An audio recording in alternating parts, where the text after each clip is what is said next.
El hombre del labio torcido de Arthur Conan Doyle, entregado en formato de audiolibro por Aventuras Audibles. Isa Whitney, hermano del fallecido Elias Whitney, D.D., director del Theological College of St. George's, era muy adicto al opio. El hábito se le ocurrió, según tengo entendido, a raíz de alguna tontería cuando estaba en la universidad, porque habiendo leído la descripción que hizo de Quincy de sus sueños y sensaciones, había empapado su tabaco con láudano en un intento de producir los mismos efectos. Descubrió, como muchos otros, que es más fácil practicar esta práctica que deshacerse de ella, y durante muchos años continuó siendo esclavo de la droga, objeto de una mezcla de horror y lástima para sus amigos y familiares. Puedo verlo ahora, con el rostro pálido y amarillo, los párpados caídos y las pupilas puntiagudas, todo acurrucado en una silla, la ruina y la ruina de un hombre noble. Una noche, en junio de 1989, sonó mi timbre, aproximadamente a la hora en que un hombre bosteza por primera vez y mira el reloj. Me senté en mi silla y mi esposa dejó su labor de costura en su regazo e hizo una mueca de decepción. «Un paciente», dijo ella. «Tendrás que salir». Gemí, porque acababa de regresar de un día agotador. Oímos abrirse la puerta, unas cuantas palabras apresuradas y luego pasos rápidos sobre el linóleo. Nuestra puerta se abrió de golpe y una señora, vestida con una tela de color oscuro y un velo negro, entró en la habitación. «Perdóneme por llamar tan tarde», comenzó, y luego, perdiendo repentinamente el control de sí misma, corrió hacia adelante, echó los brazos al cuello de mi esposa y sollozó sobre su hombro. «Oh, estoy en un gran problema». Ella lloró. «¿Quiero un poco de ayuda?» «Bueno», dijo mi esposa, levantándose el velo, «es Kate Whitney». «¿Cómo me asustaste, Kate? No tenía idea de quién eras cuando entraste, no sabía qué hacer, así que vine directamente hacia ti». Ese fue siempre el camino. La gente que estaba afligida acudía a mi esposa como los pájaros al faro. «Fue muy dulce de tu parte venir. Ahora debes tomar un poco de vino y agua, sentarte aquí cómodamente y contarnos todo. ¿O deberías preferir que enviara a James a la cama?» «Oh no. También quiero el consejo y la ayuda del médico. Se trata de Isa. Hace 2 días que no vuelve a casa. Tengo tanto miedo por él». No era la primera vez que nos hablaba de los problemas de su marido, a mí como médico y a mi mujer como vieja amiga y compañera de escuela. La tranquilizamos y consolamos con las palabras que pudimos encontrar. ¿Sabía dónde estaba su marido? ¿Era posible que pudiéramos devolvérselo a ella? Parece que así fue. Tenía la información más segura de que últimamente, cuando le daba un ataque, había utilizado un fumadero de opio en el extremo este de la ciudad. Hasta entonces sus orgías siempre se habían limitado a un día, y él regresaba, retorciéndose y destrozado, por la noche. Pero ahora el hechizo llevaba sobre él 48 horas y yacía allí, sin duda entre la escoria de los muelles, respirando el veneno o durmiendo para recuperarse de sus efectos. Allí lo encontrarían, de eso estaba segura, en el Bar of Gold, en Upper Swandam Lane. ¿Pero qué iba a hacer ella? ¿Cómo podía ella, una mujer joven y tímida, llegar a un lugar así y sacar a su marido de entre los rufianes que lo rodeaban?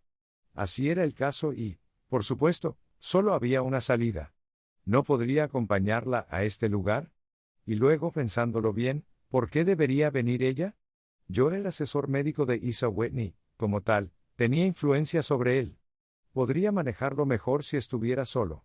Le prometí bajo mi palabra que lo enviaría a casa en un taxi dentro de 2 horas y, si efectivamente se encontraba en la dirección que ella me había dado.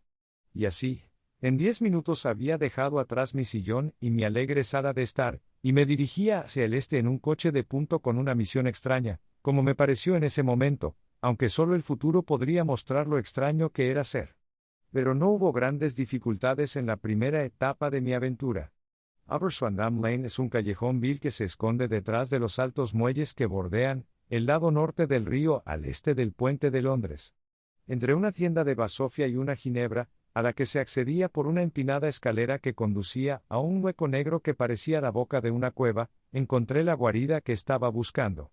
Ordené a mi taxi que esperara y bajé las escaleras, desgastadas en el centro por el incesante paso de pies borrachos, y a la luz de una lámpara de aceite parpadeante encima de la puerta encontré el pestillo, y me dirigí a una habitación larga y baja, espesa y pesada por el humo marrón del opio, y rodeada de literas de madera, como el castillo de proa de un barco de emigrantes. A través de la oscuridad se podían vislumbrar vagamente cuerpos tendidos en posturas extrañas y fantásticas, con los hombros arqueados, las rodillas dobladas, las cabezas echadas hacia atrás y la barbilla apuntando hacia arriba, con aquí y allá un ojo oscuro y deslucido vuelto hacia el recién llegado. Entre las sombras negras brillaban pequeños círculos rojos de luz, ahora brillantes, ahora débiles, a medida que el veneno ardiente aumentaba o disminuía en los cuencos de las tuberías de metal. La mayoría permanecía en silencio, pero algunos murmuraban para sí mismos, y otros hablaban entre sí en una voz extraña, baja y monótona. La conversación iba a borbotones y luego, de repente, se interrumpía en el silencio, cada uno murmurando sus propios pensamientos, y prestando poca atención a las palabras de su vecino. En el extremo más alejado había un pequeño brasero de carbón encendido, junto al cual, en un taburete de madera de 3 patas, estaba sentado un anciano alto y delgado, con la mandíbula apoyada en los 2 puños y los codos sobre las rodillas, mirando fijamente el fuego. Cuando entré, un camarero malayo cetrino se había apresurado con una pipa para mí, un suministro de droga, haciéndome señas para que me acercara a una litera vacía. Gracias. No he venido para quedarme, dije. Hay un amigo mío aquí, el señor Isa Whitney, y deseo hablar con él. Hubo un movimiento y una exclamación desde mi derecha, y mirando a través de la oscuridad, vi a Whitney, pálida, demacrada y descuidada, mirándome. Dios mío. Es Watson, dijo. Estaba en un estado de reacción lamentable, con todos los nervios en un gorjeo. Digo, Watson, ¿qué hora es? Casi las 11, ¿de qué día? Del viernes 19 de junio, Dios mío. Pensé que era miércoles. Es miércoles. ¿Para qué quieres asustar a un tipo? Hundió la cara entre sus brazos y comenzó a sollozar en un tono agudo. Te cuento que es viernes, hombre. Tu esposa te ha estado esperando estos 2 días.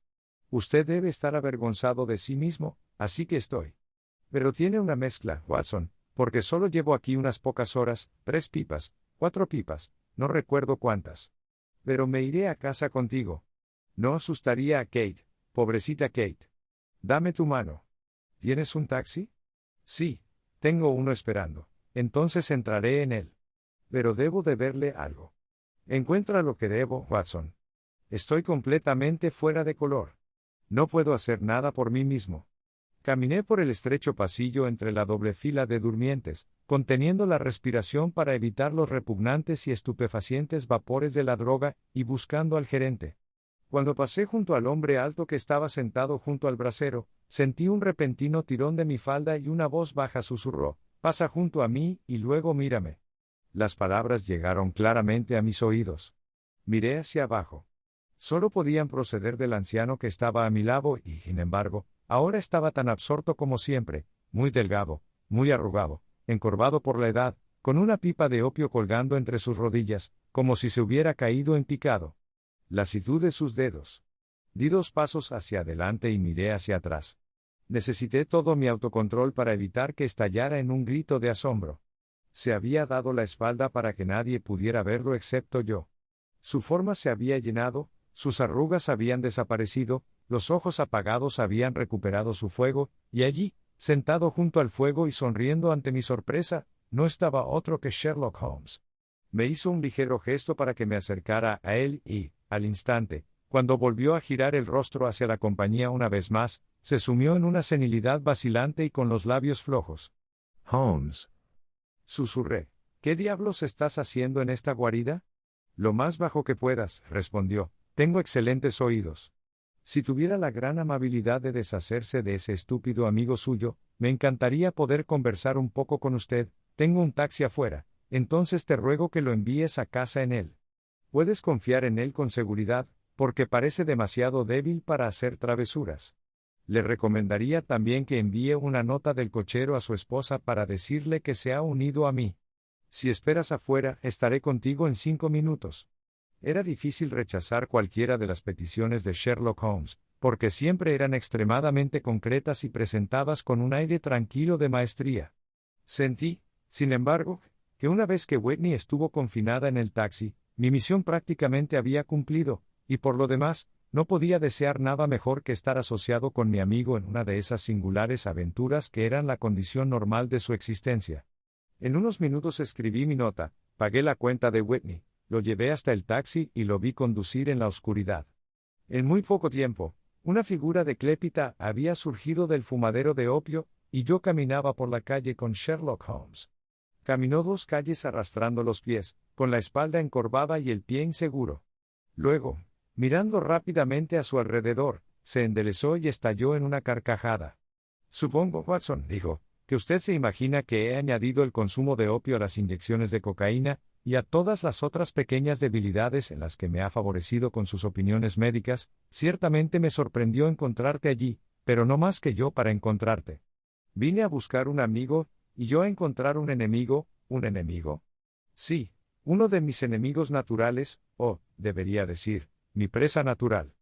En pocas palabras, Watson, estoy en medio de una investigación muy notable, y esperaba encontrar una pista en las divagaciones incoherentes de estos borrachos, como lo he hecho antes. Si me hubieran reconocido en esa guarida, mi vida no habría valido la pena por 1 hora, porque lo he usado antes para mis propios fines y el sinvergüenza Lascar que lo dirige ha jurado vengarse de mí. Hay una trampilla en la parte trasera de ese edificio, cerca de la esquina de Paul's Wharf, que podría contar algunas historias extrañas sobre lo que ha pasado a través de ella en las noches sin luna. ¿Qué? ¿No te refieres a cuerpos? Hay cuerpos, Watson. Seríamos hombres ricos si tuviéramos 1000 libras por cada pobre diablo que ha sido asesinado en esa guarida. Es la trampa asesina más vil de toda la orilla del río, y me temo que Neville St. Clair ha entrado en ella para no volver a salir nunca más. Pero nuestra trampa debería estar aquí. Se metió los 2 dedos índices entre los dientes y silbó estridentemente, señal a la que respondió un silbido similar a lo lejos, seguido poco después por el ruido de las ruedas y el tintineo de los cascos de los caballos. Ahora, Watson, dijo Holmes, mientras un alto carrito para perros surgía velozmente en la penumbra, lanzando 2 túneles dorados de luz amarilla desde sus linternas laterales. ¿Vendrás conmigo? No. Si puedo ser de utilidad, un camarada de confianza siempre es útil, y un cronista aún más. Mi habitación en The Cedars tiene cama doble, ¿Los Cedros? Sí, esa es la casa del señor St. Clair. Me quedaré allí mientras realizo la investigación. ¿Dónde está entonces? Cerca de Lee, en Kent. Tenemos ante nosotros un recorrido de 7 millas, pero estoy completamente a oscuras, por supuesto que lo eres. Lo sabrás todo al respecto en este momento. Salta aquí. Muy bien, Juan, no te necesitaremos. Aquí tienes media corona. Espérame mañana sobre las 11. Dale su cabeza. Hasta luego. Golpeó al caballo con su látigo, y nos alejamos corriendo por la interminable sucesión de calles sombrías y desiertas, que se fueron ensanchando gradualmente, hasta que cruzamos un ancho puente con balaustrada, con el río turbio fluyendo perezosamente debajo de nosotros. Más allá se extendía otro desierto aburrido de ladrillos y cemento, cuyo silencio solo era roto por las pisadas pesadas y regulares del policía, o por las canciones y gritos de algún tardío grupo de juerguistas. Una nube opaca se desplazaba lentamente por el cielo, y 1 o 2 estrellas brillaban débilmente aquí y allá a través de las grietas de las nubes. Holmes conducía en silencio, con la cabeza hundida sobre el pecho, y el aire de un hombre perdido en sus pensamientos, mientras yo me sentaba a su lado, curioso por saber cuál podría ser esta nueva búsqueda que parecía exigir tanto sus poderes, pero teme interrumpir la corriente de sus pensamientos. Habíamos conducido varios kilómetros y empezábamos a llegar al borde del cinturón de villas suburbanas, cuando se sacudió, se encogió de hombros y encendió su pipa con el aire de un hombre que se ha convencido de actuar en nombre del mejor. ¿Tiene el gran don del silencio, Watson?, dijo. Te convierte en un compañero de un valor incalculable. Te doy mi palabra, es una gran cosa para mí tener alguien con quien hablar, porque mis propios pensamientos no son demasiado agradables. Me preguntaba qué debería decirle a esta querida mujercita esta noche cuando me encuentre en la puerta. Olvidas que no sé nada al respecto. Tendré tiempo de contarles los hechos del caso antes de llegar a Lee. Parece absurdamente simple y, sin embargo, de alguna manera no consigo encontrar nada sobre lo que continuar. Hay mucho hilo, sin duda, pero no puedo poner el extremo en mi mano.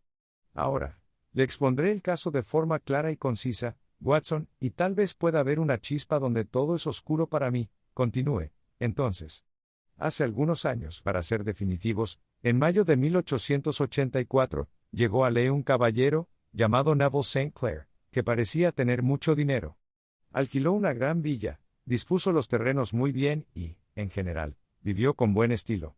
Poco a poco hizo amigos en el barrio, y en 1887 se casó con la hija de un cervecero local, con quien ahora tiene 2 hijos. No tenía ninguna ocupación, pero estaba interesado en varias empresas y, por regla general, iba a la ciudad por la mañana y regresaba todas las noches a las 5:14 desde Cannon Street. Señor St. Clair tiene ahora 37 años, es un hombre de costumbres templadas, un buen marido, un padre muy afectuoso y un hombre popular entre todos los que lo conocen. Puedo añadir que en este momento todas sus deudas, hasta donde hemos podido determinar, ascienden a 88 libras 10 chelines, mientras que tiene 220 libras en su haber en el Capital and Counties Bank. Por lo tanto, no hay razón para pensar que los problemas de dinero hayan estado pesando sobre su mente. El lunes pasado, el señor Neville St. Clair fue a la ciudad bastante antes de lo habitual y, antes de comenzar, comentó que tenía 2 encargos importantes que realizar, y que llevaría a su pequeño a casa una caja de ladrillos. Ahora bien, por mera casualidad, su esposa recibió un telegrama ese mismo lunes, muy poco después de su partida, en el sentido de que un pequeño paquete de considerable valor que había estado esperando la esperaba en las oficinas de la Aberdeen Shipping Company. Ahora bien, si se encuentra bien en Londres, sabrá que la oficina de la compañía está en Fresno Street, que se bifurca en Upper Swandam Lane, donde me encontró esta noche. La señora St. Clair almorzó, partió hacia la ciudad, hizo algunas compras, se dirigió a la oficina de la compañía, tomó su paquete y se encontró exactamente a las 4:35 caminando por Swandam Lane en su camino de regreso a la estación. ¿Me has seguido hasta ahora? Está muy claro. Si recuerda, el lunes fue un día extremadamente caluroso y la señora St. Clair caminaba lentamente, mirando a su alrededor con la esperanza de ver un taxi, ya que no le gustaba el vecindario en el que se encontraba. Mientras caminaba de esta manera por Swandam Lane, de repente escuchó una eyaculación o un grito, y se quedó helada al ver a su marido mirándola y, según le pareció a ella, haciéndole señas desde una ventana del segundo piso. La ventana estaba abierta y ella vio claramente su rostro, que describe como terriblemente agitado. Él agitó las manos frenéticamente hacia ella, y luego desapareció de la ventana tan repentinamente que a ella le pareció que una fuerza irresistible había arrebatado desde atrás. Un punto singular que llamó la atención de su vivaz mirada femenina fue que, aunque llevaba un abrigo oscuro, como el que había empezado a usar en la ciudad, no llevaba cuello ni corbata. Convencida de que algo andaba mal con él, bajó corriendo las escaleras, porque la casa no era otra que el fumadero de opio, el que me encontraste esta noche, y corriendo a través de la habitación delantera intentó subir las escaleras que conducían al primer piso. Al pie de las escaleras, sin embargo, se encontró con ese sinvergüenza Lascar del que he hablado, que la empujó hacia atrás y, ayudado por un danés, que allí hace de ayudante, la empujó a la calle. Llena de las dudas y los temores más enloquecedores, corrió calle abajo y, por rara buena suerte, se encontró en Fresno Street con varios agentes y un inspector, todos de camino a su zona. El inspector y 2 hombres la acompañaron de regreso y, a pesar de la continua resistencia del propietario, se dirigieron a la habitación en la que habían visto al señor St. Clair por última vez. No había señales de él allí. De hecho, en todo ese piso no se encontró a nadie excepto a un lisiado de aspecto espantoso, que, al parecer, tenía allí su hogar. Tanto él como el Lascar juraron firmemente que nadie más había estado en la sala del frente durante la tarde. Tan decidida fue su negativa que el inspector se quedó perplejo, y casi había llegado a creer que la señora St. Clair se había engañado cuando, con un grito, saltó hacia una pequeña caja que yacía sobre la mesa y le arrancó la tapa.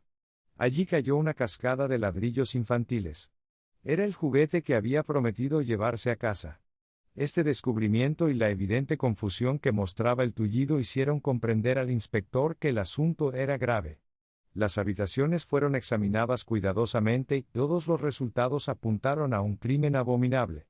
La habitación del frente estaba amueblada con sencillez como sala de estar, y conducía a un pequeño dormitorio que daba a la parte trasera de uno de los muelles.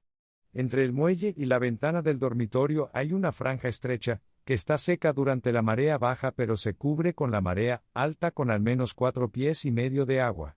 La ventana del dormitorio era amplia y se abría desde abajo. Al examinarlo se encontraron restos de sangre en el alféizar de la ventana, y varias gotas esparcidas sobre el suelo de madera del dormitorio. Escondidas detrás de una cortina en la sala delantera estaba toda la ropa del señor Neville St. Clair, a excepción de su abrigo. Allí estaban sus botas, sus calcetines, su sombrero y su reloj. No había señales de violencia en ninguna de estas prendas, y no había otros rastros del señor Neville St. Clair. Aparentemente debió haber salido por la ventana porque no se pudo encontrar otra salida, y las siniestras manchas de sangre en el alféizar no hacían presagiar que pudiera salvarse nadando, ya que la marea estaba en su punto más alto en el momento de la tragedia. Y ahora en cuanto a los villanos que parecían estar inmediatamente implicados en el asunto. Se sabía que el Lascar era un hombre de los antecedentes más viles, pero como, según la historia de la señora St. Clair, se sabía que había estado al pie de la escalera a los pocos segundos de la aparición de su marido en la ventana, él difícilmente podría haber sido más que un cómplice del crimen. Su defensa fue de absoluta ignorancia, y protestó diciendo que no tenía conocimiento de las acciones de Hugh Boone, su inquilino, y que no podía explicar de ninguna manera la presencia de las ropas del caballero desaparecido. Hasta aquí el director del Lascar. Pasemos ahora al siniestro lisiado que vive en el segundo piso del fumadero de opio, y que sin duda fue el último ser humano cuyos ojos se posaron en Neville St. Clair. Su nombre es Hugh Boone, y su espantoso rostro resulta familiar a todo hombre que visita mucho la City. Es un mendigo profesional, aunque para eludir las normas policiales se hace pasar por un pequeño comercio de vestas de cera. A poca distancia bajando por Threadneedle Street, a mano izquierda, hay, como habrás observado, un pequeño ángulo en la pared. Aquí es donde esta criatura toma su asiento diario, con las piernas cruzadas y su pequeña reserva de cerillas en el regazo, y como es un espectáculo lamentable, una pequeña lluvia de caridad desciende sobre la grasienta gorra de cuero que yace en la acera junto a él. He observado a este tipo más de una vez antes de pensar en conocerlo profesionalmente, y me ha sorprendido la cosecha que ha cosechado en poco tiempo. Su apariencia, como ve, es tan notable que nadie puede pasar junto a él sin observarlo. Una mata de pelo naranja, un rostro pálido desfigurado por una horrible cicatriz que, por su contracción, ha levantado el borde exterior del labio superior, una barbilla de bulldog y un par de ojos oscuros muy penetrantes, que presentan un singular contraste. Por el color de su cabello, todo lo distingue entre la multitud común de mendigos y también lo hace su ingenio, porque siempre está listo para dar una respuesta a cualquier pedazo de paja que le arrojen los transeúntes. Este es el hombre del que ahora sabemos que fue el huésped del fumadero de opio, y que fue el último en ver al caballero a quien estamos buscando, pero un lisiado. Dije. ¿Qué podría haber hecho él solo contra un hombre en la flor de la vida? Es un lisiado en el sentido de que camina cojeando, pero en otros aspectos parece ser un hombre poderoso y bien educado. Seguramente su experiencia médica le dirá, Watson, que la debilidad en un miembro a menudo se compensa con una fuerza excepcional en los demás. Por favor, continúe su narrativa, señora. St. Clair se había desmayado al ver la sangre en la ventana, y la policía la escoltó a casa en un taxi, ya que su presencia no podía serles de ayuda en sus investigaciones. El inspector Burton, que estaba a cargo del caso, hizo un examen muy cuidadoso de las instalaciones, pero no encontró nada que arrojara alguna luz sobre el asunto. Se había cometido un error al no arrestar a Boone inmediatamente, ya que se le concedieron unos minutos durante los cuales podría haberse comunicado con su amigo el Lascar, pero este defecto pronto se remedió, y lo apresaron y registraron, sin que se encontrara nada que pudiera incriminarlo. Es cierto que había algunas manchas de sangre en la manga derecha de su camisa, pero señaló su dedo anular, que había sido cortado cerca de la uña, y explicó que la hemorragia venía de allí, añadiendo que había estado en la ventana poco antes y que las manchas que allí se habían observado procedían sin duda del mismo origen. Negó enérgicamente haber visto alguna vez al señor Neville St. Clair, y juró que la presencia de la ropa en su habitación era un misterio tanto para él como para la policía. En cuanto a la afirmación de la señora St. Clair de que realmente había visto a su marido en la ventana, declaró que debía haber estado loca o soñando. Lo llevaron, protestando ruidosamente, a la comisaría, mientras el inspector permaneció en el lugar con la esperanza de que la marea baja pudiera proporcionar alguna nueva pista. Y así fue, aunque apenas encontraron en el banco de barro lo que temían encontrar. Era el abrigo de Neville St. Clair, y no Neville St. Clair, el que quedó descubierto mientras la marea bajaba. ¿Y qué crees que encontraron en los bolsillos? No puedo imaginar. No creo que lo adivinarías. Cada bolsillo lleno de peniques y medios peniques, 421 peniques y 270 medios peniques. No era de extrañar que no hubiera sido arrastrado por la marea. Pero el cuerpo humano es un asunto diferente. Hay un fuerte remolino entre el muelle y la casa. Parecía bastante probable que el pesado abrigo hubiera permanecido cuando el cuerpo despojado fue absorbido por el río, pero tengo entendido que toda la demás ropa se encontró en la habitación. ¿El cuerpo estaría vestido solo con un abrigo? No, señor, pero los hechos podrían abordarse de manera bastante engañosa. Supongamos que este hombre, Boone, hubiera arrojado a Neville St. Clair por la ventana. No hay ojo humano que hubiera podido ver el hecho. ¿Qué haría entonces? Por supuesto, inmediatamente se le ocurriría que debía deshacerse de las prendas reveladoras. Entonces agarraba el abrigo y estaba a punto de tirarlo, cuando se le ocurría que nadaría y no se hundiría. Tiene poco tiempo, porque ha oído la pelea abajo cuando la esposa intentó subir por la fuerza, y tal vez ya haya oído de su cómplice lascar que la policía se apresura calle arriba. No hay un instante que perder. Corre hacia algún tesoro secreto, donde ha acumulado los frutos de su mendicidad, y mete en los bolsillos todas las monedas que puede alcanzar para asegurarse de que el abrigo se hunde. Lo tira y habría hecho lo mismo con las demás prendas si no hubiera oído el ruido de pasos abajo, y apenas hubiera tenido tiempo de cerrar la ventana cuando apareció la policía. Ciertamente suena factible. Bueno, lo tomaremos como una hipótesis de trabajo a falta de una mejor. Boone, como ya le he dicho, fue arrestado y llevado a la comisaría, pero no se pudo demostrar que antes hubiera habido algo contra él. Durante años había sido conocido como un mendigo profesional, pero su vida parecía haber sido muy tranquila e inocente. Así están las cosas en este momento y las cuestiones que hay que resolver. ¿Qué hacía Neville St. Clair en el fumadero de opio? ¿Qué le ocurrió cuando estuvo allí? ¿Dónde está ahora y qué tuvo que ver Hugh Boone con su desaparición? Están tan lejos como siempre de una solución. Confieso que no puedo recordar ningún caso en mi experiencia que a primera vista pareciera tan simple y sin embargo presentara tantas dificultades. Mientras Sherlock Holmes detallaba esta singular serie de acontecimientos, nosotros habíamos estado dando vueltas por las afueras de la gran ciudad, hasta que las últimas casas dispersas quedaron atrás, y avanzamos traqueteando con un seto campestre a cada lado de nosotros. Pero justo cuando terminó, atravesamos dos pueblos dispersos, en los que todavía brillaban algunas luces en las ventanas. Estamos en las afueras de Lee, dijo mi compañero. Hemos tocado 3 condados ingleses en nuestro corto viaje, comenzando en Middlesex, pasando por un ángulo de Surrey y terminando en Kent. ¿Ves esa luz entre los árboles? Eso es The Cedars, y junto a esa lámpara está sentada una mujer cuyos ansiosos oídos ya, no tengo ninguna duda, han captado el tintineo de las patas de nuestro caballo. ¿Pero por qué no lleva el caso desde Baker Street? Yo pregunté. Porque hay muchas consultas que hay que hacer aquí.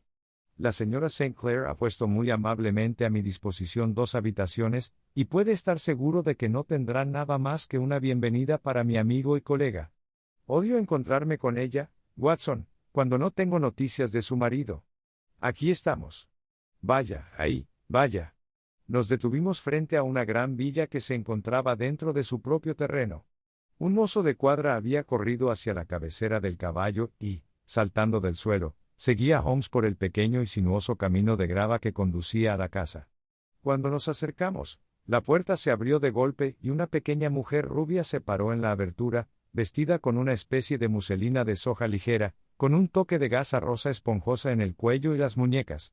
Estaba de pie, con su figura recortada contra el torrente de luz, una mano sobre la puerta, la otra medio levantada en su impaciencia, el cuerpo ligeramente inclinado, la cabeza y el rostro sobresaliendo, con los ojos ansiosos y los labios entreabiertos, una pregunta permanente. ¿Bien? Ella gritó, ¿y bien? Y luego, al ver que éramos 2, lanzó un grito de esperanza que se convirtió en un gemido al ver que mi compañero meneaba la cabeza y se encogía de hombros. ¿No hay buenas noticias? ¿Ninguno? ¿Nada mal? No, gracias a Dios por eso. Pero entra. Debes estar cansado porque has tenido un día largo. Este es mi amigo, el Dr. Watson. Ha sido de vital utilidad para mí en varios de mis casos y una afortunada casualidad me ha permitido sacarlo a la luz y asociarlo con esta investigación. Estoy encantada de verte, dijo ella, estrechándome cálidamente la mano. Estoy seguro de que perdonarás cualquier cosa que pueda faltar en nuestros arreglos, si consideras el golpe que nos ha caído tan repentinamente, mi querida señora, dije, soy un viejo activista y, si no lo fuera, comprendo perfectamente que no es necesario disculparse. Si puedo ser de alguna ayuda, ya sea para usted o para mi amigo aquí presente, seré verdaderamente feliz. Ahora, señor Sherlock Holmes, dijo la señora cuando entramos en un comedor bien iluminado, sobre cuya mesa habían servido una cena fría, me gustaría mucho hacerle una o dos preguntas sencillas, a las que le ruego que responda. Que darás una respuesta clara. Por supuesto, señora, no te preocupes por mis sentimientos. No soy histérica ni propensa a desmayarme. Simplemente deseo escuchar tu opinión real, ¿sobre qué punto? En el fondo de tu corazón, ¿crees que Neville está vivo? Sherlock Holmes pareció avergonzarse por la pregunta. Francamente, ahora, repitió ella, de pie sobre la alfombra y mirándolo fijamente mientras él se recostaba en una silla de mimbre. Entonces, francamente, señora, no lo sé, ¿crees que está muerto? Sí, asesinado. Yo no digo eso. Tal vez, ¿en qué día encontró la muerte? Los lunes. Entonces, señor Holmes, tal vez tenga usted la amabilidad de explicarme por qué he recibido una carta suya hoy. Sherlock Holmes saltó de su silla como si lo hubieran galvanizado. ¿Qué? Rugió. Sí, hoy. Ella se quedó sonriendo, sosteniendo un pedacito de papel en el aire. ¿Puedo verlo? Ciertamente. Él se lo arrebató con impaciencia y, alisándolo sobre la mesa, acercó la lámpara y la examinó atentamente. Me había levantado de mi silla, y la estaba mirando por encima de su hombro. El sobre era muy tosco y tenía matasellos de Gravesend y la fecha de ese mismo día, o más bien del día anterior, porque ya era mucho más de medianoche. Escritura tosca, murmuró Holmes. Seguramente esto no es un escrito de su marido, señora, no, pero el recinto sí. Percibo también que quien dirigió el sobre tuvo que ir a preguntar la dirección. ¿Cómo puede saber eso? El nombre, como ve, está escrito en tinta perfectamente negra, que se ha secado sola. El resto es de color grisáceo, lo que demuestra que se ha utilizado papel secante. Si lo hubieran escrito de inmediato y luego borrado, ninguno sería de un tono negro intenso. Este hombre ha escrito el nombre, y luego ha habido una pausa antes de escribir la dirección, lo que solo puede significar que no estaba familiarizado con ella. Es, por supuesto, una nimiedad, pero no hay nada tan importante como las nimiedades. Veamos ahora la carta. Ja. Ha habido un recinto aquí, sí, había un anillo. ¿Su anillo de sello? ¿Estás segura de que esta es la mano de tu marido? Una de sus manos, uno. Su mano cuando escribía apresuradamente. Es muy diferente a su escritura habitual y, sin embargo, la conozco bien, querida, no tengas miedo. Todo saldrá bien. Hay un gran error que puede tardar un poco en corregirse. Espera con paciencia, Neville. Escrito a lápiz en la guarda de un libro, tamaño octavo, sin filigrana. Tararear. Publicado hoy en Gravesend por un hombre con el pulgar sucio. Ja. Y la solapa ha sido pegada, si no me equivoco mucho, por una persona que había estado mascando tabaco. ¿Y no tiene ninguna duda de que es la mano de su marido, señora? Ninguno. Neville escribió esas palabras y fueron enviados hoy a Gravesend. Bueno, señora St. Clair, las nubes se aclaran, aunque no me atrevería a decir que el peligro ha pasado, pero debe estar vivo, señor Holmes, a menos que se trate de una falsificación inteligente para ponernos sobre la pista equivocada. Después de todo, el anillo no prueba nada. Es posible que se lo hayan quitado, no, lo es su propia escritura, muy bien. Sin embargo, es posible que haya sido escrito el lunes y publicado recién hoy, eso es posible. Si es así, es posible que hayan pasado muchas cosas entre tanto. No debe desanimarme, señor Holmes. Sé que todo está bien con él. Hay tanta simpatía entre nosotros que sabría si le sobreviniera algún mal. El mismo día que lo vi por última vez se cortó en el dormitorio y, sin embargo, yo, en el comedor, corrí escaleras arriba con la mayor certeza de que algo había sucedido. ¿Crees que yo respondería a semejante bagatela y, sin embargo, ignoraría su muerte? He visto demasiado como para no saber que la impresión de una mujer puede ser más valiosa que la conclusión de un razonador analítico. Y en esta carta usted ciertamente tiene una evidencia muy sólida para corroborar su punto de vista. Pero si tu marido está vivo y sabe escribir cartas, ¿por qué debería permanecer alejado de ti? No puedo imaginar. Es impensable. ¿Y el lunes no hizo ningún comentario antes de dejarte? No, ¿Y te sorprendió verlo en Swandam Lane? Mucho. ¿Estaba la ventana abierta? Sí. ¿Entonces podría haberte llamado? Él podría. Él solo, según tengo entendido, lanzó un grito inarticulado. Sí. ¿Una llamada de ayuda, pensaste? Sí. Agitó las manos, pero podría haber sido un grito de sorpresa. ¿El asombro al verte inesperadamente podría hacerle levantar las manos? ¿Es posible? ¿Y pensaste que lo habían retirado? Desapareció tan de repente, podría haber saltado hacia atrás.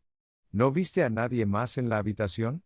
No, pero este hombre horrible confesó haber estado allí, y el Lascar estaba al pie de las escaleras, así es.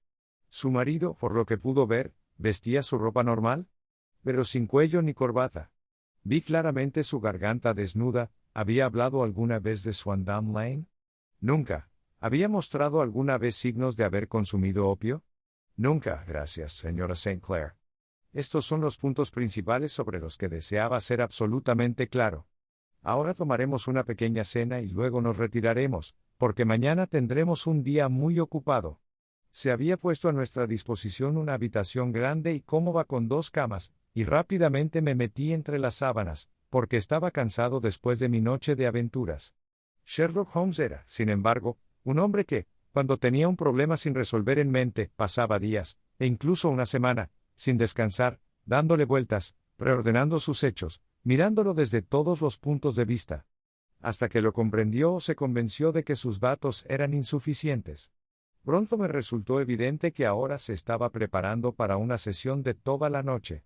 Se quitó el abrigo y el chaleco, se puso una gran bata azul, y luego deambuló por la habitación recogiendo almohadas de la cama, y cojines del sofá y de los sillones. Con ellos construyó una especie de diván oriental, en el que se sentó con las piernas cruzadas, con una onza de tabaco y una caja de cerillas colocadas frente a él. A la tenue luz de la lámpara lo vi sentado allí, con una vieja pipa de brezo entre los labios, los ojos fijos en la esquina del techo, el humo azul que salía de él, silencioso, inmóvil, con la luz brillando sobre sus rasgos aguileños muy marcados. Así se sentó mientras yo me quedaba dormido, y así se sentó cuando una eyaculación repentina me hizo despertar, y encontré el sol de verano brillando en el apartamento. La pipa todavía estaba entre sus labios, el humo todavía se elevaba en volutas y la habitación estaba llena de una densa neblina de tabaco, pero no quedaba nada del montón de humo que había visto la noche anterior. ¿Despierto, Watson?, preguntó. Sí. ¿Juego para dar un paseo por la mañana? Ciertamente. Entonces vístete.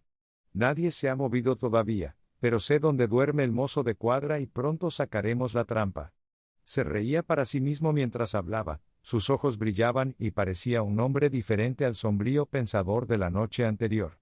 Mientras me vestía, miré mi reloj. No era de extrañar que nadie se moviera. Eran las 4:25. Apenas había terminado cuando Holmes regresó con la noticia de que el niño estaba guardando el caballo. Quiero poner a prueba una pequeña teoría mía, dijo mientras se calzaba las botas. Creo, Watson, que ahora se encuentra en presencia de uno de los tontos más absolutos de Europa. Merezco que me echen de aquí a Charing Cross. Pero creo que ahora tengo la clave del asunto. ¿Y dónde está? Pregunté, sonriendo. En el baño, respondió. Oh sí, no estoy bromeando, continuó al ver mi mirada de incredulidad. Acabo de estar allí, lo saqué y lo tengo en esta bolsa Gladstone. Vamos, muchacho, y veremos si encaja en la cerradura. Bajamos las escaleras lo más silenciosamente posible, y salimos al brillante sol de la mañana. En el camino estaban nuestro caballo y nuestro carro, con el mozo de cuadra semidesnudo esperando a la cabeza. Ambos saltamos dentro y salimos corriendo por London Road. Unos cuantos carros rurales se movían, llevando verduras a la metrópoli, pero las hileras de villas a ambos lados estaban tan silenciosas, y sin vida como una ciudad de ensueño. En algunos puntos ha sido un caso singular, dijo Holmes, haciendo que el caballo se pusiera al galope. Confieso que he estado tan ciego como un topo, pero es mejor aprender la sabiduría tarde que nunca aprenderla.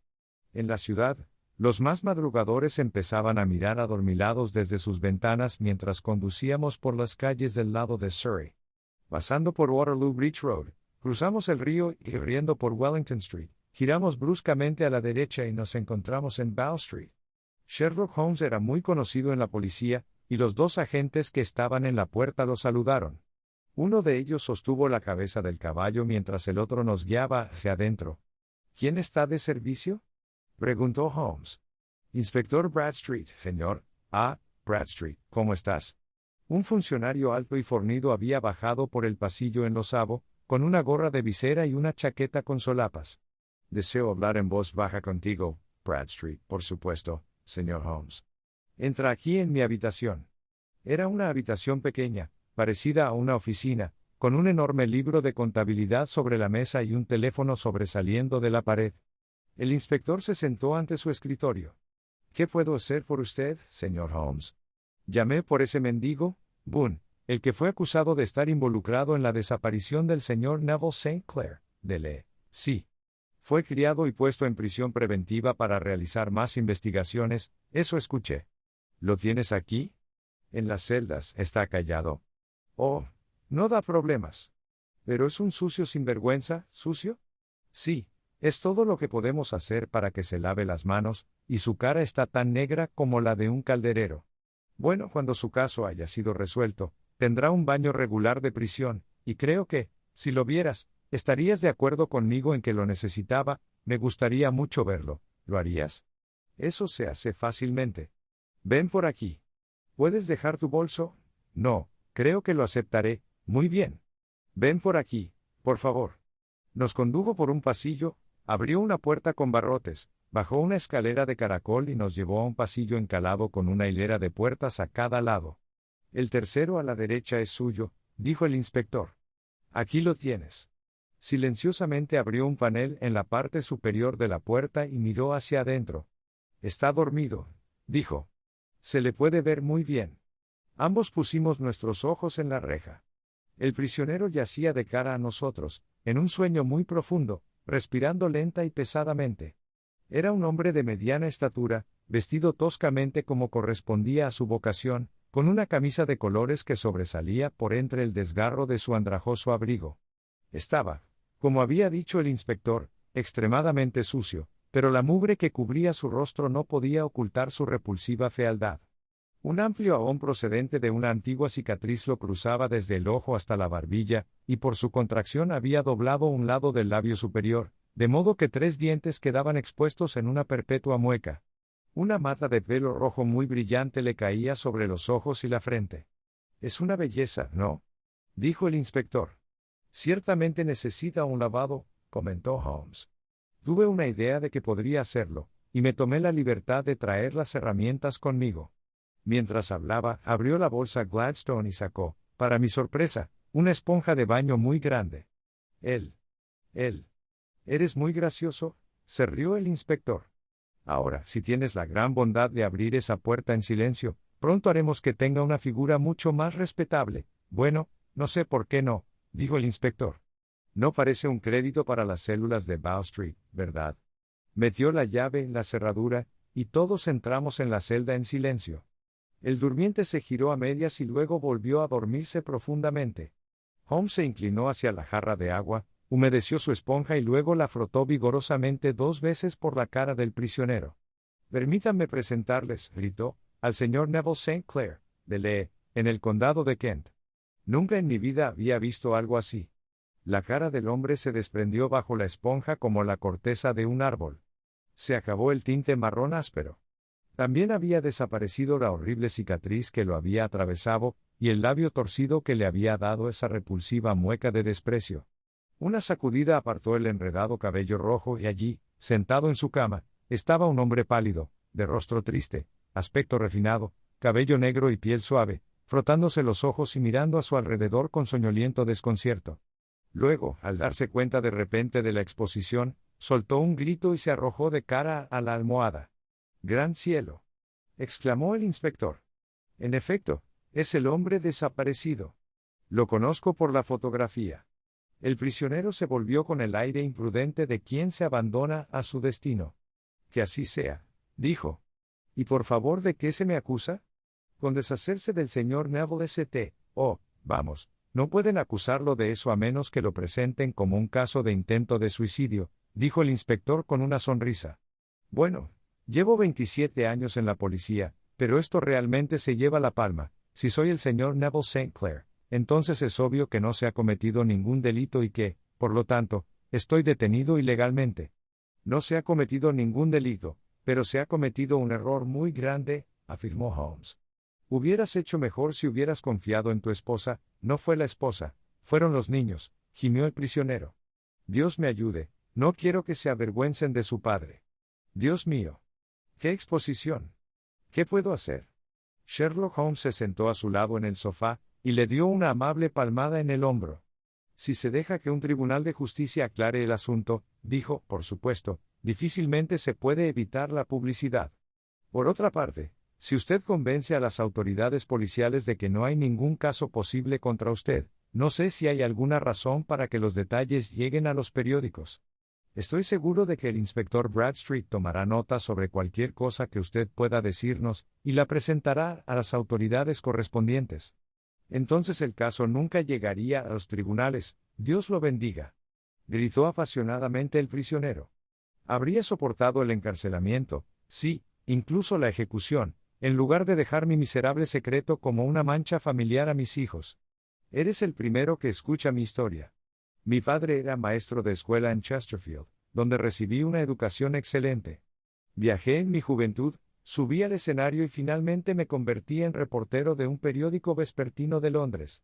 Un día, mi editor quiso tener una serie de artículos sobre la mendicidad en la metrópoli, y me ofrecí como voluntario para proporcionárselos. Allí fue el punto desde el que comenzaron todas mis aventuras. Solo intentando mendigar como aficionado pude obtener los hechos en los que basar mis artículos. Cuando era actor, por supuesto, aprendí todos los secretos del maquillaje, y me hice famoso en el camerino por mi habilidad. Aproveché ahora mis logros. Me pinté la cara y, para hacerme lo más digno de lástima posible, me hice una buena cicatriz y me fijé un lado del labio con la ayuda de una pequeña tira de yeso color carne. Luego, con una cabellera pelirroja y un vestido apropiado, tomé mi puesto en la zona comercial de la ciudad, aparentemente como vendedor de cerillas pero en realidad como un mendigo. Durante 7 horas ejercí mi oficio y, cuando regresé a casa por la tarde, descubrí con sorpresa que había recibido nada menos que 26 chelines. 4D.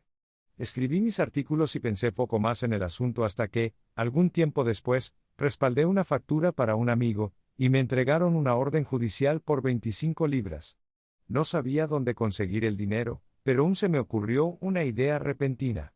Pedí 15 días de gracia al acreedor, pedí unas vacaciones a mis empleadores y pasé el tiempo mendigando en la ciudad bajo mi disfraz. En 10 días tenía el dinero y había pagado la deuda.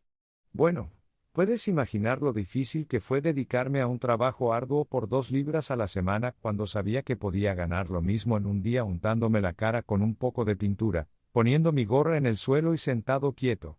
Fue una larga lucha entre mi orgullo y el dinero, pero los dólares finalmente ganaron, y yo dejé de informar y me senté día tras día en el rincón que había elegido primero, inspirando lástima por mi rostro espantoso, y llenándome los bolsillos de monedas de cobre. Solo un hombre conocía mi secreto. Era el guardián de una guarida baja en la que yo solía alojarme en Swandam Lane, donde todas las mañanas podía emerger como un mendigo sórdido, y por las noches transformarme en un hombre bien vestido de la ciudad. A este tipo, un lascar, le pagué bien por sus habitaciones, de modo que supe que mi secreto estaba a salvo en su poder. Bueno, muy pronto descubrí que estaba ahorrando sumas considerables de dinero. No quiero decir que cualquier mendigo de las calles de Londres pudiera ganar 700 libras al año, lo que es menos que mi ingreso medio, pero yo tenía ventajas excepcionales en mi capacidad para compensar, y también en mi facilidad para replicar, que mejoró considerablemente. Práctica y me convirtió en un personaje bastante reconocido en la ciudad. Todo el día me invadió un torrente de peniques, variados en plata, y fue un día muy malo en el que no conseguí tomar 2 libras. A medida que me hacía más rico me volví más ambicioso, alquilé una casa en el campo y finalmente me casé, sin que nadie sospechara mi verdadera ocupación. Mi querida esposa sabía que yo tenía negocios en la ciudad. Ella no sabía que. El lunes pasado había terminado el día, y me estaba vistiendo en mi habitación encima del fumadero de opio cuando miré por la ventana y vi, para mi horror y asombro, que mi esposa estaba parada en la calle, con los ojos fijos en mí. Lancé un grito de sorpresa, levanté los brazos para cubrirme la cara y, corriendo hacia mi confidente, el lascar, le rogué que impidiera que alguien se acercara a mí. Escuché su voz abajo, pero sabía que no podía subir. Rápidamente me quité la ropa, me puse la de un mendigo y me puse los pigmentos y la peluca. Ni siquiera los ojos de una esposa podrían traspasar un disfraz tan completo. Pero luego se me ocurrió que tal vez habrían un registro en la habitación y que la ropa podría traicionarme. Abrí la ventana de golpe, reabriendo con mi violencia un pequeño corte que me había hecho esa mañana en el dormitorio. Luego cogí mi abrigo, que estaba cargado con las monedas de cobre que acababa de transferirle de la bolsa de cuero en la que llevaba mis ganancias. Lo arrojé por la ventana y desapareció en el Támesis. La otra ropa habría seguido, pero en ese momento hubo una avalancha de agentes escaleras arriba y unos minutos después descubrí, más bien, lo confieso, para mi alivio, que en lugar de ser identificado como el señor Neville St. Clair, fui arrestado como su asesino. No sé si tengo algo más que explicar. Estaba decidido a conservar mi disfraz el mayor tiempo posible, y de ahí mi preferencia por tener la cara sucia. Sabiendo que mi esposa estaría terriblemente ansiosa, me quité el anillo y se lo confié a Lascar en un momento en que ningún agente me observaba, junto con un garabato apresurado, diciéndole que no tenía motivos para temer. Esa nota le llegó ayer, dijo Holmes. Dios bueno. ¿Qué semana debió pasar? La policía ha vigilado a este Lascar, dijo el inspector Bradstreet, y puedo entender perfectamente que le resulte difícil enviar una carta sin ser observado. Probablemente se lo entregó a algún marinero cliente suyo, quien lo olvidó por unos días. Eso fue todo, dijo Holmes, asintiendo con aprobación. No tengo ninguna duda de ello. ¿Pero nunca ha sido procesado por mendicidad? Muchas veces. Pero, ¿qué fue una multa para mí? Sin embargo, esto debe terminar aquí, dijo Bradstreet. Si la policía quiere silenciar este asunto, Hugh ya no debe existir. Lo he hecho con los juramentos más solemnes que un hombre pueda hacer. En ese caso creo que es probable que no se puedan tomar más medidas. Pero si te encuentran de nuevo, entonces todos deben salir. Estoy seguro, señor Holmes, de que le estamos muy agradecidos por haber aclarado el asunto. Ojalá supiera cómo se alcanzan los resultados. Alcancé este, dijo mi amigo, sentado sobre 5 almohadas y consumiendo una onza de pelusa. Creo, Watson, que si vamos en coche hasta Baker Street llegaremos justo a tiempo para desayunar. El fin. Gracias por escuchar un audiolibro de Aventuras Audibles. No olvides dar me gusta, suscribirte y estar atento a más aventuras en audiolibros extraordinarias.